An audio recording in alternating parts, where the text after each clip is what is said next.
राष्ट्रवादी पक्षाचे अध्यक्ष आदरणीय अजितदादा पवार यांचे आज पहाटे एका दुर्दैवी विमान अपघातात दुःखद निधन झालेले आहे.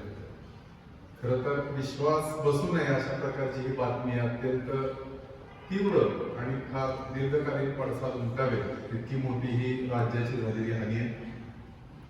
अजितदादा पवार हे महाराष्ट्र राज्यात एक कर्तबगार नेता, प्रशासनावर पकड असलेला नेता म्हणून सर्वांना ज्ञात आहे. त्यांनी अनेक पदं भूषवली. या महाराष्ट्र राज्याचा अनेक उपमुख्यमंत्री होण्याचा रेकॉर्ड त्यांच्या नावावर आहे. त्याचबरोबर जलसंधारण असेल, अर्थ खाता असेल, त्यांचा अर्थसंकल्प असेल, या सगळ्या विषयात महाराष्ट्रात त्यांनी दिलेलं योगदान हे असामान्य आहे. जशा पद्धतीनं घरातला एखादा करता पुरुष गेला तर त्या घराची जी स्थिती होत असते, तसं आज राज्यातला एक प्रमुख नेता जाण्यामुळं महाराष्ट्रात एक पोकळी निर्माण झालेली. त्यांच्या जाण्यानं ही निर्माण झालेली पोकळी कोणत्याही पद्धतीनं भरून निघू शकत नाही.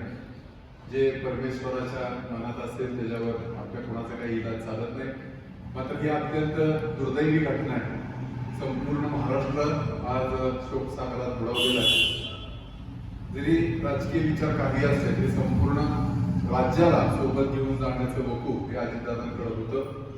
त्यांना त्यांच्या कुटुंबियांना हा फार मोठा पडलेला धक्का आहे आणि त्यातनं ते सावरावेत अशी मी परमेश्वरने प्रार्थना करतो.